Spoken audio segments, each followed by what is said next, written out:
Voilà, fidèle de Katanga 24 News.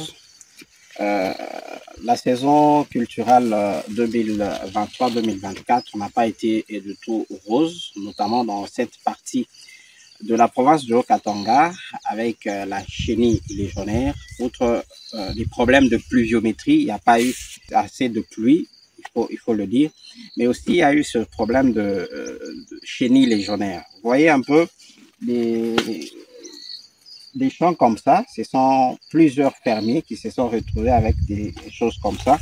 Vous voyez par exemple là, c'est voilà, cette plante-là était en bonne santé et bien, mais si vous pouvez le voir, il y a déjà des chenilles qui ont tout bouffé, ce qui a fait que toutes ces plantes-là puissent mourir de leur belle mort et ne puissent même pas avoir de prendre de maïs.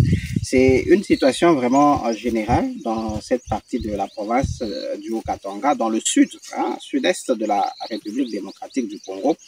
Et on se demande même comment feront les fermiers qui ont par exemple pris des intrants au niveau du gouvernement provincial, comment ça va se passer en termes de remboursement parce que la récolte ne sera pas à 100%.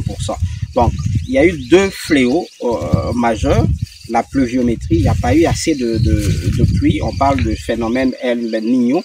On a connu des semaines sans pluie, ce qui a retardé aussi les maïs, mais aussi là où il y a eu quand même des maïs qui ont poussé, il y a eu cette histoire de chenille légionnaire. Donc vous pouvez le voir, vous pouvez le constater dans plusieurs champs, c'est comme ça, avec vous pouvez vous avancer un tout petit peu comme ça, les gens peuvent voir des plantes de maïs comme ça, bouffées par la chenille, et ils attaquent surtout les cœurs de maïs. Vous voyez par exemple là, ils ont déjà bouffé le cœur et c'est difficile que la plante puisse pousser. Mais comme vous voyez, c'était une plante très bien en forme, bien dosée en termes d'intrants et d'autres engrais. Voilà un peu en bref la situation qui prévaut sur le plan agricole.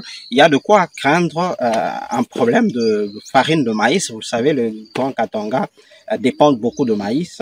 La Zambie à côté, là-bas, c'est la sécheresse et désastre national a été même décrété par le gouvernement de la Zambie. Nous dépendons souvent de la Zambie pour nous faire trouver du maïs, farine de maïs. Et cette année, je pense que les gouvernants doivent déjà mettre en place des plans pour que au moment de soudure, que nous ne puissions plus payer des sacs de farine, pas à 100 000 francs, mais là on risque d'aller même à 100 $ pour un sac de farine. C'est très sérieux et c'est très grave. Voilà, merci.